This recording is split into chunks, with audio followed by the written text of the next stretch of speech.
जैसे ही चंद्रिका ने अपनी आंखें खोली, उसने खुद को एक बोरी में बंधा हुआ पाया। उसे याद आता है कि लक्ष्मी ने उसे बांधकर मुंबई भेजने की कोशिश की थी। वो किसी तरह बोरे से बाहर आई और चारों ओर देखा। उसने देखा कि कुछ लोग उस पर नजर रखे हैं और वे गुंडे लग रहे हैं। चंद्रिका वहां से भाग निकली और झट से एक गली में घुस गई और फिर एक चौराहे पर आ खड़ी हुई और सोचने लगी, माँ मुझे बेचना चाहती है। मैंने क्या पाप किया है? ऐसा क्यों हो रहा है मेरे साथ? कुछ भी करके घर जाना है मुझे, अपने पापा के पास। वो सोच रही थी कि उसे गांव के पुजारी दिखाई दे गए। वो पूछने लगे, चंद्रिका तुम यहाँ कैसे? किस लिए आई हो? पुजारी जी, मेरे साथ ऐसा क्यों हो रहा है? कम से कम आप ही मेरे दुख को समझने की कोशिश कीजिए ना। लेकिन चंद्रिका, तुम्हें हुआ क्या है? चंद्रिका अपनी सौतेली माँ द्वारा दी जा रही पीड़ा के बारे में सोचकर पुजारी को बताने की सोचती है, लेकिन पुजारी किसी जरूरी काम के लिए वहाँ से निकल जाता है। चंद्रिका को बहुत भूख लग रही थी। वो अपनी भूख मिटाने के लिए किससे कहे? कौन सुनेगा उसकी इस अनजान जगह पर? उसे पास में एक कचरा घर मिलता है और वो उस ओर जाकर कचरे में फेंकी गई खाने की चीजों को चुनती है और खाने लगती है। अपनी इस बेबसी पर उसके आंसू छलक गए। मैं अपने पापा को एक बार और देखना चाहती हूँ और मरने से पहले उनके गले लगना चाहती हूँ। मेरे जीने का अब कोई फायदा नहीं। चंद्रिका अपने घर वापस जाने के बारे में सोचती है। इधर चंद्रिका शहर में भटक रही है, उधर गांव में उसकी सौतेली माँ चंद्रिका के बारे में शिकायत लगा रही है। हे भगवान, इस छोटी सी उम्र में कैसा कांड कर डाला। एक छोटी सी बच्ची और ऐसी ढिठाई कि घर छोड़कर भाग गई। उस दुष्ट लड़की ने अपने बाप की प्रतिष्ठा की भी न सोची। उसने हमारी उन सभी उम्मीदों को तोड़ दिया जो हमने उससे लगाई थी। लक्ष्मी, कुछ देर बात मत करो ना। अरे जी, कैसे चुप रहूं बताओ? उसने तो हमारे परिवार के सम्मान को ठेस पहुंचाई है। मेरा दिल तो दहाड़े मारकर रोने को कर रहा है। हमने उसकी देखभाल में कभी कोई कमी नहीं रखी। उसने अब तक जो भी गलतियां की थी, मैंने सब कुछ सहन किया, लेकिन मैंने कभी नहीं सोचा था कि वो हमारी प्रतिष्ठा को ठोकर मार कर चली जाएगी। रामैया अपनी बेटी को गलत समझने लगता है। उधर शहर में चंद्रिका वापस आने की कोशिश में लगी है। वो बस स्टैंड पर किसी परिचित चेहरे की तलाश में है ताकि उसकी मदद से अपने घर वापस पहुंच सके, लेकिन उसे बस स्टैंड पर कोई भी जाना पहचाना व्यक्ति नहीं मिला और वो रोती हुई बैठ गई। राहगीर उसे भिखारी समझते हैं और उसके सामने कुछ पैसे के सिक्के गिराते हैं। घर में सुख से रहने की बजाय मैं भिखारी बन गई हूँ। एक अमीर परिवार से होते हुए भी मुझे एक अनाथ की तरह रहना होगा क्या? भगवान ने मेरी किस्मत कैसी लिखी है? मुझे घर पहुंचना है किसी भी तरह। चंद्रिका अपने सामने गिराए गए सिक्कों की मदद से अपने गांव पहुंचने की कोशिश करती है और सफल रहती है।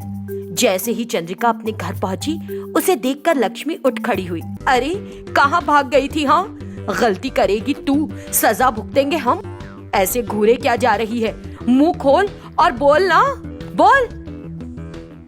नहीं, उसे घर के अंदर नहीं आने देना। मैं इसे कभी माफ नहीं करूंगा। इसने मेरी प्रतिष्ठा को बाजार में बेच डाला। उसे चले जाने को कहो। जैसे ही रमैया चंद्रिका के लिए ये कहता है, लक्ष्मी चंद्रिका के पास जाती है और बड़ी धीमी आवाज में, क्यों रे, मैंने तो तुझे यहाँ से दूर भिजवाने का पूरा इंतजाम कर दिया था। तू बचकर वापस कैसे आ गई? मेरे गले का कांटा है तू, समझ गई? मैं निकाल के रहूंगी तुझे। पापा, मेरी बात सुनो, मुझे आपसे बस एक बार बात करनी है, प्लीज। नहीं, मुझसे उसे कोई बात नहीं करने देना लक्ष्मी। तुम जो चाहे सजा दो इसे। ए चंद्रिका, अपने पापा को परेशान मत कर। मेरे लिए ये हमेशा के लिए मर चुकी है। इस घर के किसी भी व्यक्ति का इससे कोई रिश्ता नहीं रहा। उसे घर में कभी नहीं आने देना। रमैया की बातों पर चंद्रिका रोती रहती है, जबकि लक्ष्मी अपनी साजिश सफल होते देख, अरे जवान लड़की को कैसे भेज दे इस तरह? और कौन है उसका? कहाँ जाएगी वो? चली जाए कहीं भी, किसी अनाथालय में जाकर रहे। वरना उसे किसी ट्रेन के नीचे मरने को कहो, लेकिन वो इस घर में अब नहीं रह सकती, कभी नहीं। चंद्रिका अपने पिता की बात सुनकर रोती है और वहां से चली जाती है। तभी लक्ष्मी उसे रोकती है और बड़ी रूखी आवाज में कहती है, देख रही है री, जैसा मैंने कहा था वैसा ही हो रहा है ना। तेरे पिता ने ही तुझे इस घर से निकाल दिया, अब तो इस घर में नहीं रह सकती। बेचारी, तू तो यहाँ एक रानी की तरह रहने की सोच रही थी, है ना? मैंने तुझसे कहा था ना ऐसा ना हो सकेगा। देख ले अब। हाँ, देखिए माँ, मैं जहाँ भी रहूं आपकी भलाई और आपकी सुरक्षा की कामना करती रहूंगी, और अपने पापा के लिए भी। अरे, धमकी दे रही है क्या? ये सब काम नहीं करेगा मेरे आगे। ये धमकी नहीं है, ये मेरी सच्ची कामना है। मैं जा रही हूँ, ईश्वर रास्ता दिखाएंगे मुझे आगे का। चंद्रिका के जवाब पर लक्ष्मी चौंक गई। वो उसे और मुश्किल में डालने की सोचने लगी और उसे एक तरीका सूझ भी गया। चंद्रिका, देखो, अब तो तुम यहाँ से जा रही हो, एक आखिरी बार क्यों ना तुम वो सब्जी बनाओ जो तुम हमेशा अपने पापा को बनाकर खिलाती हो। चंद्रिका अपने पिता की पसंद की सब्जी बनाकर खिलाने के लिए तैयार हो गई, लेकिन लक्ष्मी उस करी में जहर मिला देती है। लक्ष्मी बहुत ही मासूमियत से फिर चंद्रिका के पास आती है और करी की तारीफ करने लगती है। फिर वो कढ़ाई में से थोड़ी सी करी निकालकर अपने कुत्ते के सामने डाल देती है और वो कुत्ता करी खाने के कुछ समय बाद ही मर गया। हे भगवान कुलक्षणी, ये कुत्ता तो मर गया। देखो जी, इसने तुम्हें मारने के लिए करी में जहर मिला दिया था। पुलिस को बुलाओ, हम इसे नहीं छोड़ सकते इस तरह। बिल्कुल भी नहीं, बिल्कुल भी नहीं। मैंने कुछ नहीं किया, मुझे कुछ नहीं पता, ऐसा मत कहो माँ। कितना घिनौना काम किया है तूने, कितनी घटिया लड़की हो तुम। मैंने तुम्हें इस घर से बाहर निकलने के लिए कहा तो तुमने हम सभी को मारने की कसम। पापा, मुझ पर भरोसा करो, मैं आपकी बेटी हूँ, मैं ऐसा कभी नहीं कर सकती। बेशर्म, क्या नाटक कर रही है? तेरा किया तो अब भगवान भी क्षमा नहीं करेंगे। तुझे तो जेल की सलाखों के पीछे होना चाहिए। अरे पुलिस को फोन लगाओ ना जी तुम। पुलिस आती है और चंद्रिका को ले जाती है। आंसू और टूटे दिल के साथ चंद्रिका पुलिस के साथ घर छोड़ देती है। ये विशाखापट्टनम का एक गांव है जहां चंद्रिका अपनी सौतेली मां शांति के साथ रहती है। जैत्रा अचार के नाम से वे दोनों अचार का कारोबार शुरू करती हैं। वे सभी प्रकार के नॉनवेज अचार तैयार करती हैं। उनके अचार बहुत स्वादिष्ट होते हैं। ग्रामीण उनसे अचार खरीदते हैं। वे ऑर्डर के लिए ऑनलाइन बुकिंग शुरू करती हैं और फिर उन्हें व्यक्तिगत रूप से ग्राहकों तक पहुंचाती हैं। वे उससे हुई कमाई से आराम से रह रही थीं। एक दिन उनके व्यवसाय के प्रचार के लिए शांति एक ऑटो का इंतजाम करती है और उसमें कुछ सैंपल पैकेट डाल लेती है। ऑटो में बैठकर चंद्रिका मुनादी करती है, अचार दीदी, भाभी, काकी, ताजा अचार है हमारे पास। कई प्रकार के नॉनवेज अचार हैं। एक बार चख लिया तो बस ये आपका हो गया। मछली का अचार, झींगा का अचार और भी कई अचार, कहीं और नहीं, ये हमारे गांव में जैत्रा अचार सेंटर में ही है। हमारे पास होम डिलीवरी की सुविधा भी है। घोषणा सुनकर दो बहनें अपने घरों से बाहर आती हैं। वे न केवल बहनें हैं बल्कि देवरानी जेठानी भी हैं। वे चंद्रिका के पास आकर, कौन कौन से अचार हैं तुम्हारे पास? वे सभी तरह के अचारों का जायजा लेती हैं और चंद्रिका से कुछ अचार खरीद भी लेती हैं और फिर उससे पूछती हैं, क्या ये गाड़ी रोज आएगी? अरे रोज नहीं आएगा, हमने अपने गांव में जैत्रा अचार केंद्र के नाम से अचार का कारोबार शुरू किया है। कृपया वहीं आए या फिर ऑनलाइन बुक करें। हाँ। चंद्रिका अपने बिजनेस के बारे में बताती है। देवरानी जेठानी सारी बात सुनती हैं और फिर अचार खरीदकर खाने के लिए बैठती हैं। सोचने लगती हैं कि किस अचार को पहले खाया जाए। अंत में वे एक के बाद एक सभी तरह के अचार चखने की सोचती हैं और खाना शुरू कर देती हैं। उन्हें सभी अचार इतने पसंद आते हैं कि सैंपल्स के दिए गए आधे से ज्यादा अचार वो गप कर जाती हैं। कुछ देर बाद उनके पति आते हैं और खाने के साथ वे उन्हें भी अचार परोसती हैं। उनके पतियों को भी अचार मजे के लगते हैं और वे पूछते हैं कि अचार कहाँ से आए। तो वो कहती हैं, कब से कह रहे थे आप लोगों को अचार लाने के लिए, लेकिन क्या आप लाए? हर कोई जायत्रा अचार केंद्र के बारे में बात कर रहा है जो हमारे गांव में ही है। सभी का कहना है कि उस सेंटर के अचार बड़े जायके के होते हैं। आज आखिर चखने को मिल ही गए। कल भी हम उनसे ऑनलाइन अचार मंगाएंगे जी। ठीक है, अच्छे लगे ना आपको? उनके पति इसके लिए राजी हो जाते हैं। वो दोनों खुश होती हैं और अपने अपने पति से पैसे लेकर रख लेती हैं। वो दिन बीत गया। अगले दिन वे होम डिलीवरी का ऑर्डर करती हैं। चंद्रिका अचार देने आती है और देकर उनसे पैसे ले लेती है। अगले 1 सप्ताह तक दोनों देवरानी जेठानी प्रतिदिन ऑर्डर करती रहीं और अचार के साथ खाने का आनंद लेती रहीं। एक दिन उनकी मां उनसे मिलने आई और वो तीनों बैठकर बातें कर रही थीं। मैं यहाँ काम से आई थी, अब घर वापस जाना होगा। तुम्हारे पापा मेरी प्रतीक्षा कर रहे होंगे। ये क्या माँ, तुम तो 1 घंटा भी नहीं रुकी। हम पापा को बता देंगे ना फोन करके। नहीं बेटी, मुझे जाना होगा।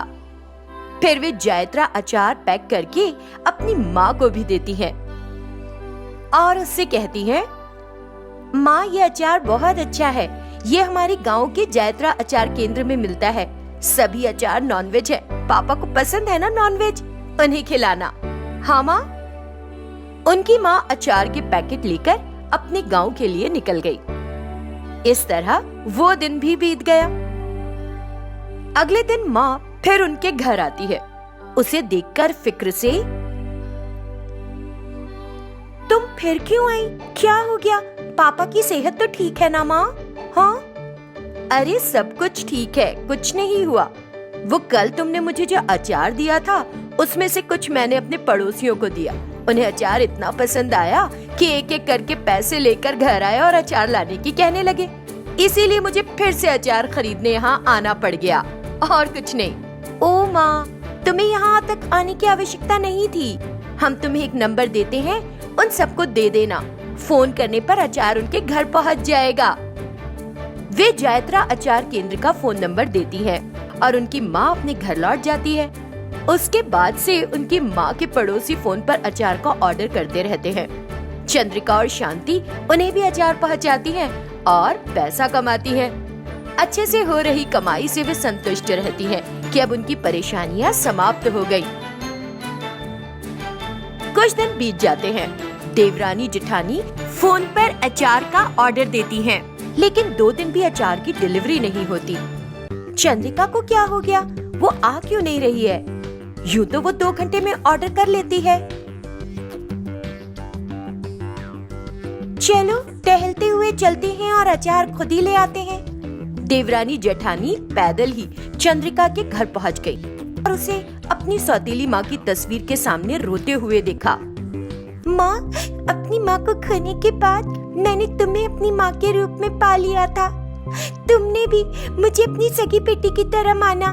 मेरे पापा की मृत्यु के बाद भी तुमने मेरा साथ नहीं छोड़ा, लेकिन अब अकेले छोड़कर तुम मर कैसे गई? चंद्रिका को इस तरह रोते देखकर उन दोनों को बहुत दुख हुआ। अरे चंद्रिका, ये कैसे हो गया? 2 दिन पहले किसी ने अचार मंगवाया था। मेरी माँ ने अचार बनाया, तभी उसे सीने में दर्द महसूस हुआ और आराम करने लेटी। 1 घंटे बाद जब मैंने उसे देखा तो वो दिल की धड़कन रुकने से मर गई। चंद्रिका के बताने पर उन्हें बहुत दुख हुआ। वे उसे सांत्वना देती हैं और फिर दुखी मन से अपने घर लौट जाती हैं। लेकिन उनके मन में चंद्रिका के लिए चिंता बनी रही। वे इस छोटी उम्र में चंद्रिका के ऊपर पड़ी परेशानियों के बारे में सोचती ही रहीं और उसकी कुछ मदद करने का निर्णय किया। वे निर्णय लेती हैं कि चंद्रिका के लिए क्या करेंगी और अगले दिन उसके पास जाती हैं। मेरी माँ नॉनवेज नहीं खाती, केवल मेरे पिता खाते हैं। डॉक्टर ने पापा को नॉनवेज अधिक से अधिक लेने की सलाह दी थी क्योंकि उनके शरीर को प्रोटीन की आवश्यकता है, लेकिन वो खा ही नहीं रहे थे। लेकिन उन्हें तुम्हारा अचार इतना अच्छा लगा कि उन्होंने नॉनवेज खाना शुरू कर दिया। बिना किसी टैबलेट की आवश्यकता के उन्हें अब प्रोटीन और विटामिन मिल रहे हैं। ये सब तुम्हारे अचार की वजह से हुआ है। हमें अपनी माँ के स्वास्थ्य की भी चिंता रहती थी। अब हम निश्चिंत हैं और खुश हैं। हमारी खुशी का कारण तुम हो, इसलिए बदले में हम तुम्हारी मदद करना चाहते हैं। हम तुम्हारे इस काम में तुम्हारी मदद करेंगी। कहो, तुम राजी हो ना हमारी मदद लेने के लिए? मैं तो कितनी किस्मत वाली हूँ। मेरी माँ ने मुझे ये अचार बनाना सिखाया है। मुझे थोड़ी राहत है इससे। शायद उसने उसके बाद मेरा क्या होगा ये सोचकर ही सिखाया होगा मुझे, है ना? देखो चंद्रिका, तुम चिंता मत करो। अब अचार का धंधा विकसित करना हम सब की जिम्मेदारी है। हम सब मिलकर जैत्रा अचार सेंटर को बहुत आगे ले जाएंगे। हम तुम्हें अपनी बेटी की तरह रखेंगे। चंद्रिका मान जाती है और तीनों घर चली जाती हैं। कुछ समय बीत गया। इसके बाद अचार का धंधा तीनों मिलकर संभालने लगी। कई लोग आते और अचार खरीद कर ले जाते। अचार स्वादिष्ट होने के कारण और भी कई लोग समूहों में आकर खरीदते। जैत्रा स्पेशल अचार की खबर आसपास के गांवों में भी फैल जाती है। वे भी आते हैं और अचार खरीदते हैं या ऑर्डर देकर होम डिलीवरी करवाते हैं। चंद्रिका और वे देवरानी जेठानी व्यक्तिगत रूप से गांवों में अचार बांटती हैं और अचार के कारोबार को आगे बढ़ाती हैं। 1 साल के अंदर ये अपने बिजनेस का एक बड़ा ब्रांड बना लेती हैं। जैत्रा अचार के बारे में हर कोई बात करता है और ये बहुत प्रसिद्ध हो जाता है। वे बहुत अच्छी कमाई करती हैं और चंद्रिका बड़ी खुश हो जाती है।